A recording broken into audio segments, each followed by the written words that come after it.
Hi, I'm Natalie. Welcome to The Final Stitch. Today we're going to be talking about trimming and squaring your quilts.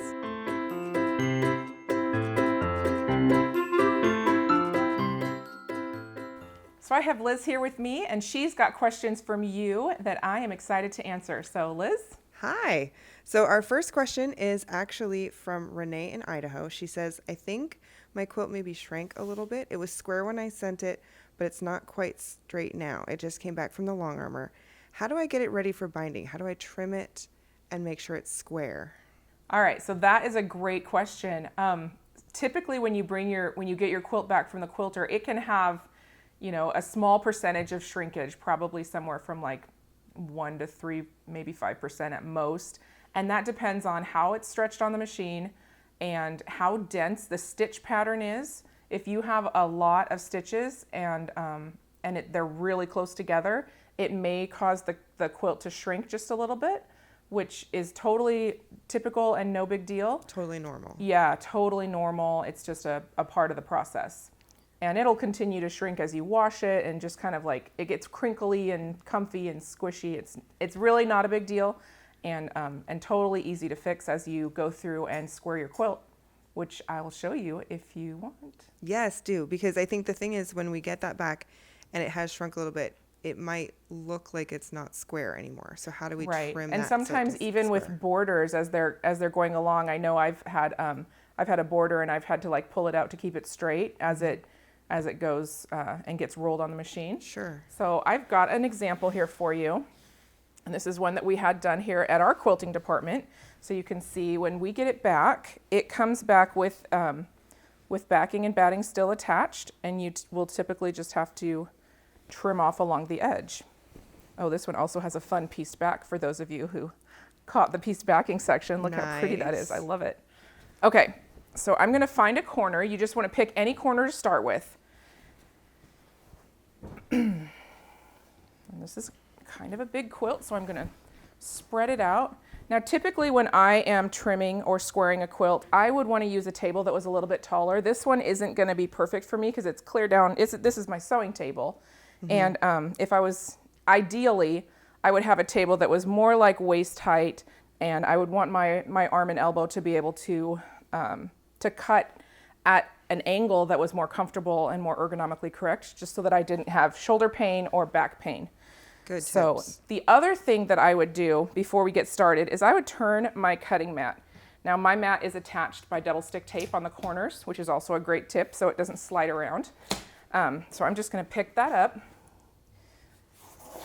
and flip it this way, because at this angle I have a lot more cutting space for my long ruler to cut those long sides of your quilt. So we've got that set up. I've got the bottom corner here, and you can see that I know this quilt was totally straight. Can you guys see that? But at this point you can see that it kind of looks a little bit crinkly and a little, it's not perfectly straight looking anymore, and that's just because of the way that it bunches from the stitching. All right, so I'm going to grab some tools. I'll use a long ruler to cut, obviously my rotary cutter. All right, so I've got my square ruler, and now this is how I would get started on trimming my quilt. I'm going to start with my square, and right here you can see there's a lot of measurements to look at. So I'm going to line it up. This, let's see, so we're going to go with the width of our borders, which is, they probably started out at 6 1/4 or 6.5 inches. So this is a finished measurement, 6 from the seam out to here, which is what I'm going to use. And it's the same on this side. So you've got 6 inches of border here and 6 inches of border here. Now you can, if you want to, do a little tug and pull and stretch to make sure that everything lines up just right. But if you cut this corner using this square, you know that you've started with a perfectly square corner, and the rest of it you can continue with your long tool until you get up to the top square, the top corner again. And then you can use your square again. Perfect. Which you don't have to start with a square tool, but I like to, because it gives you a lot more view of, all your lines and making sure that you've got the same width here and the same width there, and it's all good. It's all going to square up. So I usually do, this is a little bit of an awkward cut, but I usually do this bottom cut first, and then I go up this way and stop at the edge of that tool, and then I switch to my long tool so that I can get a nice long cut on the side. Now you'll see also, I don't know how closely you guys can see, but there's a little bit of basting in this edge, but you can pull the basting stitch out as you go, or you can leave it in because it's going to be covered by your binding if it's within that 1/4 inch of the edge. Right. So even if you have when you trim a tiny bit of batting showing, that's okay because it'll get caught in your. Totally okay. Yeah, totally okay. To get And caught, actually, caught in Mom your shared with me a really great tip about Yeah. sometimes you can't get that square edge and you do have a gap in your border, and she just stitched a piece right on top of it and pressed it back and caught it in the binding. You'd never know. Sneaky ninja. Okay. Good pro tip. Yes. Super good pro tip because I've like cut a 1/2 inch in on my border to cover that before. Yeah. And so if you don't want to lose that part of your border, it's great to just stitch a little of the same fabric and cover it. And then, you know, it's basically just a stitch and flip. Yeah. And then you catch that in your binding and you never know that you had a little bit of batting showing. So, all right. Love So it. as we continue up, this is a 6-inch ruler, so it's really easy to see. We use our border edge to keep it straight, and we just continue cutting. Well, and that's a good Flip tip too, that away. because I think I've always thought you had to use the outside edge, but you're using the inside edge of that border to help Oh you stay yes, straight. I would much rather trim from the seam so that my border width stayed the same. Because if you use the edge, you may end up with a border that goes from 5 to Waves a 4 little. to 3. You know, you're not going to be able to be sure that you'll keep that the same if you're not looking at it. And if your border is smaller, you can use the lines to see. You know, if say I wanted to cut this down to a 3-inch border, I would just line up that line and make sure it stayed straight. And you can do a little adjusting here and there to make it behave. But yeah, you just follow those lines in your ruler. You're not really using the mat at all, except for as a cutting surface. To protect your So surface. yeah, you're not Okay. going to use your mat to measure at this point. So we just continue going right along here, and you can, this is a great opportunity actually to snip little threads. You'll see we have like a little bit of thread right here, and if I had my little snippers, I would snip that. But yeah, everything is ready to go. Oops. We'll get down there. This is a good sized quilt. It's great and it's beautiful. It's going to be a really, really fun Christmas quilt.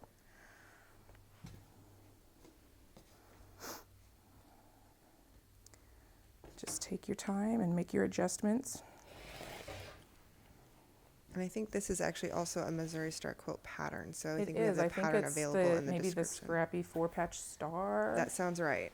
Scrappy I 4-patch star. could be wrong, but I mean, I'm never wrong. When has that happened before? Well, it's one that, like, any quilt can be a Christmas quilt. So this is in the holiday Oh, for flourish sure, line. yeah.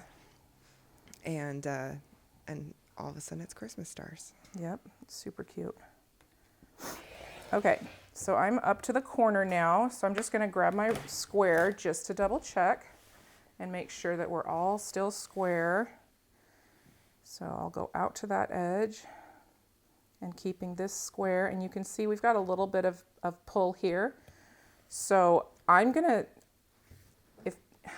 if I had this, I would want to pull it in so that my border stayed square and my quilt edge stayed square, and that I had a little bit of extra in the middle, because that's going to keep your quilt folding properly. It's going to make it easier to bind. It's going to make it look better when it hangs on a bed. So, so we're going to keep our 6-inch here and our 6-inch there. I'm going to pull that down just a tiny bit because I don't want to make the corner go off kilter by leaving it out. Okay. So That makes sense. It also has to do with how the quilt is on the table. Yeah. You know, the way that it's laid right now, it's not laid perfectly flat. Right. And so that little bit of bunching can just be because the bigger part of the quilt is pulling that direction. Gravity's not being your friend. Totally. Yeah. So this is a way to avoid running into those issues. All right. So we've got our corner here and our corner there. And then we just continue cutting the rest of that side. And All just 4 keep going all the sides way the around. same, all the way around. Yep. And then you Fabulous. are ready to bind. It's just Yay. that easy. So what if you don't have a border to follow? Oh, good question. Okay. So we have another quilt here that does not have a specific border. This one is great because it does have pieces in it. And so the idea here will be basically the same. We'll find the pieces that we can use consistently. So you're going to choose the pieces to make your guide. Yes. Okay. Right. So you just, every quilt is different, so you'll pick out what parts you're going to use as your guide. And you want to make sure that, so this quilt is great because it's made in blocks, and the blocks have consistent pieces. So you'll see that along this edge, there's one of these, I think it's like 3 by 5 maybe, here, and then on this way you've got one going here and one here. And then you have other sections. So this section is long, looks like, I don't know, 3 or 5 inches maybe. I couldn't tell you because I didn't make this particular quilt, so I don't remember the measurements. But this one is the same as this one. Mm-hmm. And then this one is the same as this one. So basically we're still going to start the same. Okay. We're going to make sure that we've got this block is measuring at 9 inches finished. So I'm looking at this seam here and this seam here. And then I'm also making sure that it's lined up with the corner. So that tells me that when I cut this edge, it's going to be a square edge. Nice. Okay. So that's how I'm going to start. And I've got both corners, and then as I go along, I'm going to use my, whoops, sorry about that. I'm going to use this tool, this long ruler, and I'm going to find just about the point that I think lines up the best, and it looks like it's going to be at the 4.5 mark. So this seam right here on this little piece that I showed you earlier, Yep. consistently matches the 4.5 inch mark on this ruler. So that's what I'm going to look for, and it doesn't have to be 100% like on the line. Okay. It's just where you look, and really, I mean, I could even go 1/8 of an inch over to save as much of the quilt as possible. But then you want to make sure and use that same measurement all the way around the quilt, Okay. so that your sides, everything stays measured out correctly and So consistently. consistent. Yes, Okay. exactly. It's not about perfection or a certain measurement. It's about consistent cutting. Got it. Okay. Right. So then I'll keep that lined up and I'll go all the way along the edge. And then you know that when you've got your quilt trimmed, that it is going to be square. So I'm just going to keep, I'm choosing that little 1/8 line because I think that's a little bit more accurate to the edge of the quilt. It saves a bit of it. And I'm going to grab my ruler here and make sure I'm still at that. Yep, we've got a 9-inch square there and a 9-inch there. I'm going to pull it in and adjust a little bit. And it's just a little bit off in that corner, but that is just fine. All right. And then we just keep going all the way around the whole rest of the quilt. Okay. So you found, in this case, because there wasn't a border to follow, I found a spot something to to follow. use. Yes. Okay. Yes. So I have a couple pieces here. I have this quilt that we made as a sample, just kind of like a baby quilt. It's like a, what do they call that? Whole cloth quilt. Mm-hmm. And so there's several things you can do. Obviously, you're still going to look at your corner and make sure that it's square. And so, you know, we could trim this edge and then follow that. And then the other points for whole cloth quilts is it's gonna have the same kinds of measurements as if you think of a square ruler, it'll have Sure. a 45. So you can fold it in this way and make sure that matches up. And so if you want, you know, if your quilt is supposed to be square, then you would cut it at that, and then you would at have that a place. square quilt. If it's not supposed to be square, you can fold it and then measure to make sure that this measures the same width All the way from top along. to bottom. Okay. Yeah. So the other thing you can do is fold it in half rectangularly and just make sure that everything matches up. And if it doesn't, so you can see here, like this one is not 100% square. I could go through and figure out, is it this line or that line that's crooked, and then square it up from there. Correct from there. Cool. And you always, if you start with square corners, you'll be able to meet them in the middle.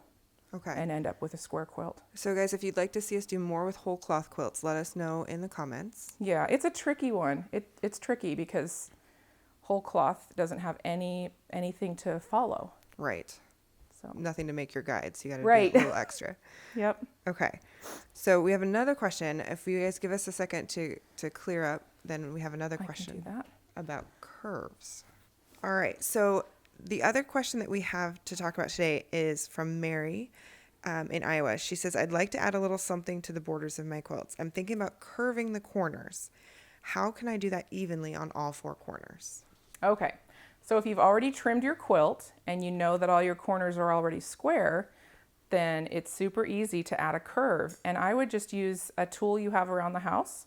Maybe you already have a Circle Magic or a Drunkard's Path or a large orange peel tool or a roll of duct tape or a coffee cup. I mean, dinner it could plate, be, whatever your curve. it's really how big you want it. And I'll show you really quick some of the differences. So I have the large orange peel here, and what I would do is line it up because I already know that this corner is squared. So I'm going to line it up on the corners, and you can just use your template because if if this is along the edge and this is along the edge, then you're going to get the same shape curve on all 4 sides. And then you just trim this section off. That's handy. Now, if you wanted a smaller curve, you could use this tool and just curve it like this. And this is basically, I mean, if you put 4 of these together, it's basically like a little bitty salad plate. Yep. And you could do really whatever size circle you want. You just want to make sure that you set it along the same edges. And then if you do that, because it's already a squared corner, you won't have any trouble making them all the same. And so you just use your rotary cutter. Yep. And curve that. Trim it straight off. And here's another piece. This is the inside of the Drunkard's Path. It's pretty similar, but a different curve, a different angle. And all of these would be really fun. Anyone is fine. And then if you wanted to do like a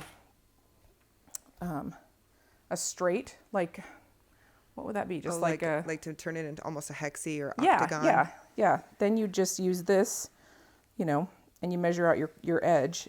So let me see. Actually, this one is going to be easier. Okay. Because this is where these lines get fun, because the 45 is going to tell you that you have a 45-degree angle going the other direction. So let's see. If we do it, I'm way more angly challenged than my mom.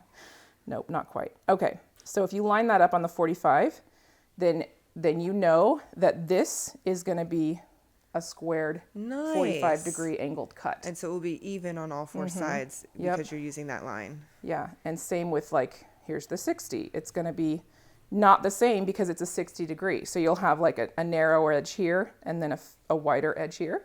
45 is what I would do personally. And then you can adjust it because you have it lined up here. It's going to land in the same place on both sides. That's how that works.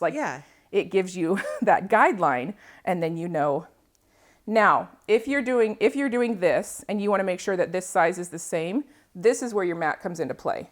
Okay. So you can put it in the corner of or not the corner, just pick a corner. If you just make sure that each corner has the same number of squares, then they'll all match, and it's going to be really cute. It's just a fun, different way to make your quilts just a little bit fancier. I love it. A little bit different.